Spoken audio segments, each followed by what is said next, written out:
Hello everyone, welcome to this video. So guys, क्या आप अभी अपने 12th स्टैंडर्ड में हो या फिर अगर आपका 12th कंप्लीट हो गया है और आप महाराष्ट्र लॉ सीटी 2025 ये एग्जाम जो है ये देने का प्लान कर रहे हो, तो कैसे ये एग्जाम कंडक्ट की जाती है, एलिजिबिलिटी क्या है, सिलेबस क्या होता है और कौन सी ऐसी टिप्स है जो टॉपर्स यूज करते हैं इस एग्जाम को क्रैक करने के लिए, ये सारी चीजें हम इस वीडियो में डिस्कस करेंगे।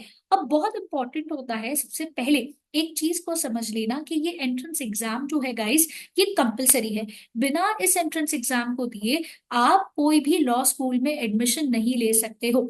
तो एग्जाम जो है ये एक्सपेक्टेड है मई मंथ में। अब ये मई मंथ क्यों है ये भी मैं आपको बता देती हूँ। गाइस, अगर आप बोर्ड एग्जाम का टाइम टेबल देखेंगे तो यूजुअली जो बोर्ड एग्जाम है ये फेब मंथ में स्टार्ट होती है और मार्च मंथ में जो है ये बोर्ड एग्जाम क्या हो जाती है, खत्म हो जाती है। इसीलिए स्टूडेंट्स जो है इन्हें यहाँ पे सफिशिएंट टाइम पीरियड दिया जाता है कि वो एंट्रेंस एग्जाम की प्रिपरेशन कर सके।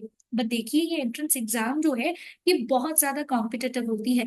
तो यहाँ पे अगर हम 2024 का डेटा देखें तो टोटल इस एग्जाम के लिए 35,000 स्टूडेंट्स ने अपियर किया था और सीट्स जो है ये बहुत ही लिमिटेड होती है। तो आइडियली एक स्टूडेंट जो इस एग्जाम को क्रैक करना चाहता है, जो इतनी कॉम्पिटिटिव है, उसे अपनी एग्जाम की प्रिपरेशन जो है वक्त पे स्टार्ट कर देनी चाहिए। अब सवाल ये आता है कि कितना पीरियड सफिशिएंट है इस एंट्रेंस एग्जाम की प्रिपरेशन के लिए।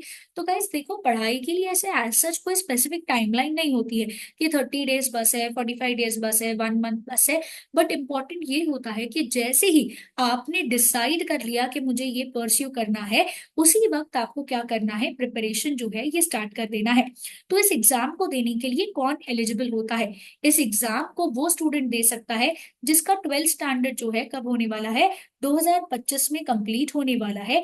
या फिर अगर आपका ऑलरेडी 10th स्टैंडर्ड कंप्लीट हो गया है तो भी आप इस एग्जाम को देने के लिए एलिजिबल हो।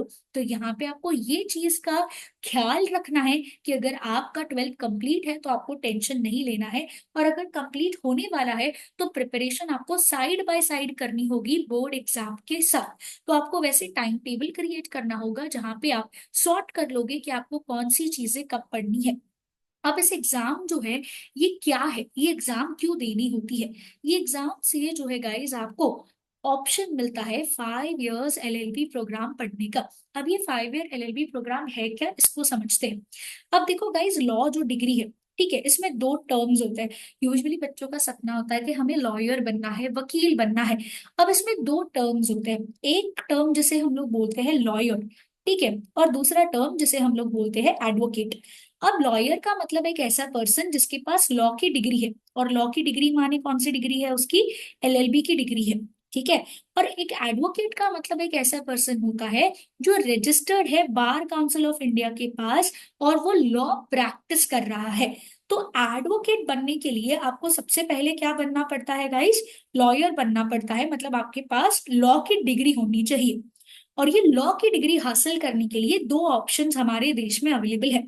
एक ऑप्शन है कि आप 12th स्टैंडर्ड के बाद लॉ की पढ़ाई कर सकते हो, जो आपका 5 इयर्स का लॉ का प्रोग्राम होगा। ये 5 इयर्स का लॉ का प्रोग्राम एक इंटीग्रेटेड प्रोग्राम होगा जिसमें आपको दो डिग्रीज जो है ये एक साथ मिलेंगी। और दूसरा ऑप्शन जो है वो होता है कि आप अपने ग्रेजुएशन के बाद क्या कर सकते हो, लॉ परस्यू कर सकते हो, जहां पे आपको 3 साल एलएलबी की पढ़ाई करनी होगी, जिससे बनता है 5 इयर्स लॉ और 3 इयर्स लॉ। तो इस वीडियो में जो हम डिस्कस कर रहे हैं कि 12th स्टैंडर्ड के बाद आप क्या कर सकते हो, 5 इयर्स लॉ डिग्री परस्यू कर सकते हो, जिसमें आपको एलएलबी तो जो है ये डिग्री तो मिलेगी ही मिलेगी, साथ ही साथ बिकॉज ये एक इंटीग्रेटेड कोर्स है तो आपको बीए, बीबीए, बीएससी या बीकॉम एलएलबी के ऑप्शंस मिल जाते हैं डिपेंडिंग ऑन द स्पेशलाइजेशन।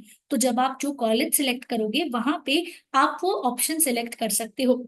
तो आजकल के बच्चे instead of going for 3 year LLB program, जो एक ट्रेडिशनल कोर्स है जहां पे आपको 3 साल एलएलबी की पढ़ाई करनी है और 4 साल आपका ग्रेजुएशन की पढ़ाई करनी है with sums up to 7 years, उसके बदले काफी सारे स्टूडेंट्स जो है अब एक इंटीग्रेटेड प्रोग्राम की तरफ जा रहे हैं, जिसे स्पेसिफिकली डिजाइन किया गया है उन स्टूडेंट्स के लिए जो 12th स्टैंडर्ड के बाद डायरेक्टली लॉ करना चाहते हैं।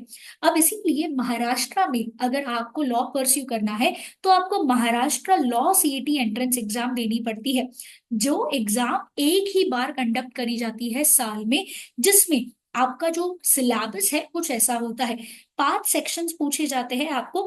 लीगल 40 मार्क का, जीके करंट अफेयर्स 30 मार्क का, लॉजिकल रीजनिंग 40 मार्क का, एंड इंग्लिश 30 मार्क्स का, और मैथ्स आपको टोटल 10 मार्क्स का पूछा जाता है। तो पूरा पेपर जो है इसका वेटेज कितना होता है, 150 मार्क्स का होता है। अब ये पेपर का डिफिकल्टी लेवल कैसा है, किस तरीके के से क्वेश्चन पूछे जाते हैं, ये जानने के लिए आप एक फ्री मॉक टेस्ट अपीयर कर सकते हो। लिंक मैंने नीचे डिस्क्रिप्शन में डाली हुई है। अब एग्जाम जो है ये कैसे कंडक्ट होती है ये समझ लीजिए। एग्जाम 2 लैंग्वेज में कंडक्ट करी जाती है, इंग्लिश एंड मराठी। आप जिस भी लैंग्वेज में कंफर्टेबल हो आप उस एंट्रेंस एग्जाम के लिए अपीयर कर सकते हो।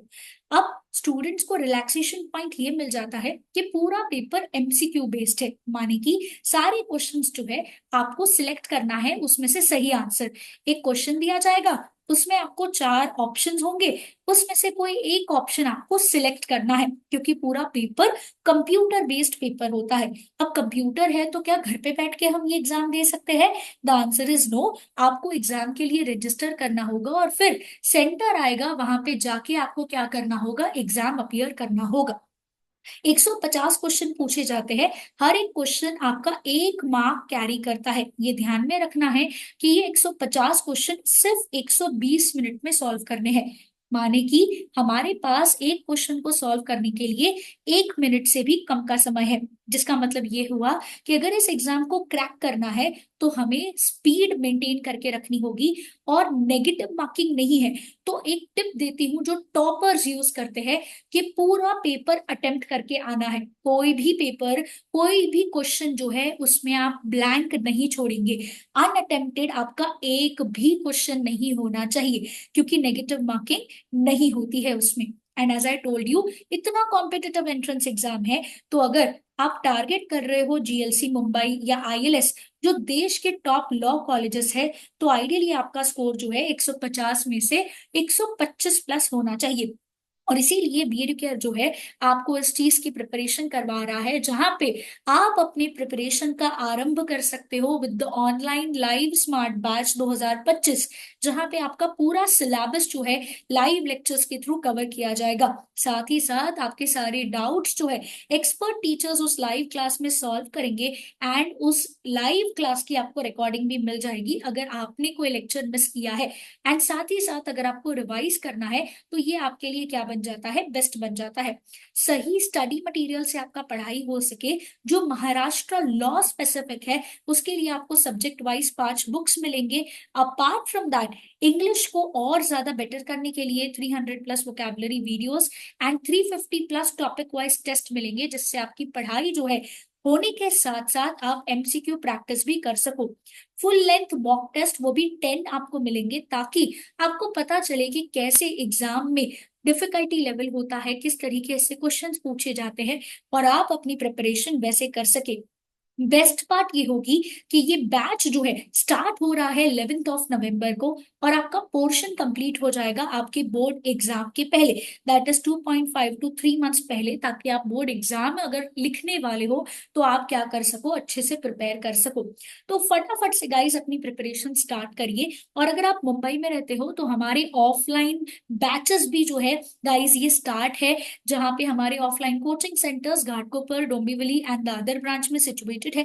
ये एड्रेसेस है, आप यहाँ पे विजिट करके जो है पूरा गाइडेंस ले सकते हो कि बैचेस की टाइमिंग्स क्या है, किस तरीके से लेक्चर्स कंडक्ट होते हैं, ये सारी डिटेल्स आपको मिल जाएंगी। अब ये एडमिशन प्रोसीजर है, एग्जामिनेशन प्रिपरेशन से लेकर कि कैसे जो है रजिस्ट्रेशन करना है, फॉर्म फिलिंग कैसे करनी है, एग्जाम के बाद जो आपका ऑनलाइन कैट प्रोसेस होता है उसमें कौन से डॉक्यूमेंट सबमिट करने हैं, ये सारी डिटेल्स जो है आपको B Ed care YouTube channel पे मिलती रहेगी।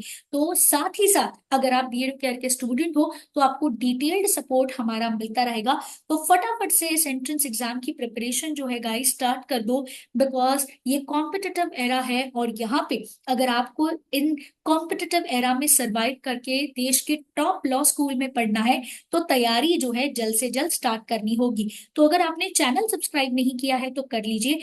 B Educare is known for its results. हर साल 100+ स्टूडेंट्स जो है वो टॉप कॉलेजेस में जाते हैं, बी एडुकेयर में जाते हैं, जीएलसी आईएलएस में 100+ स्टूडेंट्स को 90+ परसेंटाइल मिला है महाराष्ट्र लॉ सीईटी में। फटाफट अपनी प्रिपरेशन जो है स्टार्ट कर दो विद बी एडुकेयर। एंड अगर आप सेल्फ स्टडी के लिए देख रहे हो तो वीडियो रिकॉर्डेड लेक्चर्स भी अवेलेबल है। Don't wait guys and make sure करिए। अगर आपको किसी भी तरीके का डाउट आ रहा है तो आप अपने डाउट्स को कमेंट बॉक्स में लिख सकते हो या फिर आप हमें नंबर्स पे कांटेक्ट कर सकते हो फॉर एनी अदर डाउट्स और क्वेरीज।